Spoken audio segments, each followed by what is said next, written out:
আমার টাকা ব্যাংকে হেয়ার কাট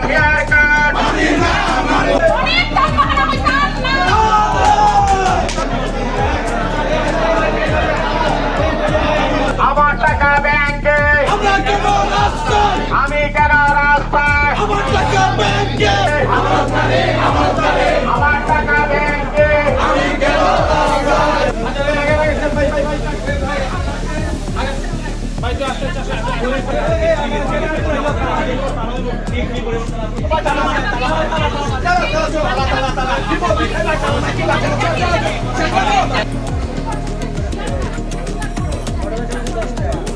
জনগণের টাকা নিয়ে ছিনিমিনি খেলতেছে সব টাকা খুলে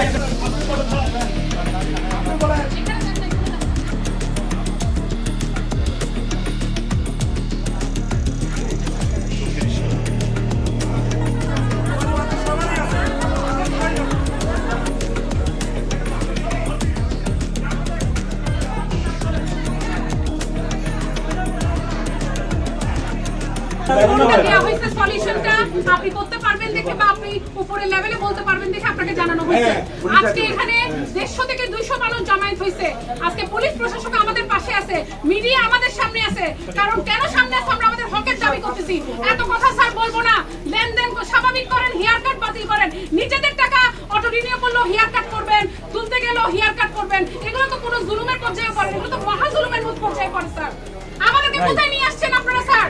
কোথায় আমরা আমাদের বাচ্চাকে নিয়ে কাজ করবো, চাকরি করবো, ব্যবসা করবো? আমাদের নিয়ে আসছেন রাস্তায়। তারপর বলেন আপনার হাতে কোনো কিছু নাই। তাহলে চেয়ারে বসছেন কেন স্যার? চেয়ারে বসছেন কেন? যে চেয়ার আমাদের হক আদায় করতে পারবে না সেই চেয়ারে বসার কারো অধিকার নাই। ম্যানেজার স্যার বলছে আমরা ব্যাংকের প্রাণ, আমাদের প্রাণ নিয়ে নিলে ব্যাংক চলবে কিভাবে স্যার? কে বলে এটা আমরা উপরে কথা বলবো, নিচে কথা বলবো, কোথায় কথা বলবো এরকম বলে আমাদের পাঠাই দেয়, ঠিক আছে? এরপরে মুসকি হাসে পাগলরা গেছে, ঠিক আছে? আজকে আর আমাদের নিতে দেবেন তাই আমরা ব্যাংকে তালা দেবো। আমার বড় ছেলে বিদেশে উচ্চতর শিক্ষার জন্য টাকা রাখছি, ওখানে বলছে যে ওরা যে কোনো মুহূর্তে টাকা উঠাতে পারবো। কিন্তু বিদেশে মাটিতে ভার্সিটিতে ভর্তি হয়েও শুধু টাকার জন্য আমার ছেলে বিদেশে যেতে পারে নাই। ভর্তি হওয়ার পরেও ওখানে যেতে পারে না, ওরা টাকা দিতে পারে নাই বলে। এখন আমাদের টাকাও দেয় না ওরা, হেয়ার কাট করবে বলে।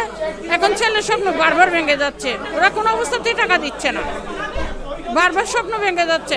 আবার এদিকে ছেলে একটা নটরডেমে পড়ে, সেটাকেও টাকা দিতে না পেরে আমরা হোস্টেল থেকে নিয়ে আসছি বাসায় এবারের পরীক্ষার্থী ঢাকা থেকে। আমি একজন আইআইসির স্টুডেন্ট। আজকে আমি ক্লাস করতে পারছি না সেমিস্টার ফি না দেওয়ার কারণে আমার এখানে অবস্থান কর্মসূচি। কারণ একটা টাকা দিতে পারতেছে না, একটা চেক দিলে 1000 টাকার নোট বলে ব্যাক করে, বলে টাকা দিয়ে নাই পরে আসি। এবার কিভাবে আমরা স্টাডি করব? স্টুডেন্ট থাকার কথা ক্লাসে, এখন আমরা ব্যাংকে এসে আন্দোলন করতে হচ্ছে। আমরা ব্যাংকে রেখে এখন চিন্তা করতেছি কি পাপ করেছি আমরা। আমাদের দিকে সরকার ফিরে তাকাচ্ছে না, কিছু বলছে না। আমাদের মা বাপ নাই এর মতো, মানে আমরা ব্যাংকে টাকা রাখছি, এটাই আমরা অসহায়ের মতো করে গেছি। সংসারের ভরণ পোষণ চালাইতে পারতেছি না, কারণ সব টাকা এই ইউনিয়ন ব্যাংকের গ্রাহক আমি, ওখানেই রাখলাম। কোনো সুরক্ষা পাচ্ছি না, কোনো আস্থা দিচ্ছে না। আস্থার উপরে হচ্ছে বিশ্বাস, বিশ্বাসের উপর ব্যাংক টিকে থাকে, কিন্তু এই বিশ্বাসে নাই। আমরা ব্যাংকে গেলে টাকা পাই না, আমাদের যে টাকা তুলতে হয় আমাদের মূলধন থেকে নাকি 24 ও 25 সালের যে টাকাগুলো আমরা মুনাফা নিয়েছি এগুলো নাকি হেয়ার কাট করবে। কিসের হেয়ার কাট? আমরা কোনো হেয়ার কাট মানি না, আমাদের হেয়ার কাট মানতে হবে না, আমরা মানি না, মানবো না।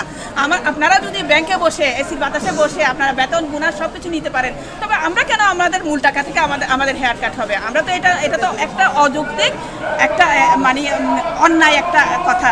আমরা এটা মানি না, মানবো না। আমাদের শুধু দুইটাই দাবি, আমরা হেয়ার কাট কথা চাই না, কোনো স্কিম এগুলো আমরা চাই না। আমাদের স্বাভাবিক একটি লেনদেন স্বাভাবিক করে দেওয়া হোক, আমরা টাকা প্রয়োজনে এনে আমরা লেনদেন করব।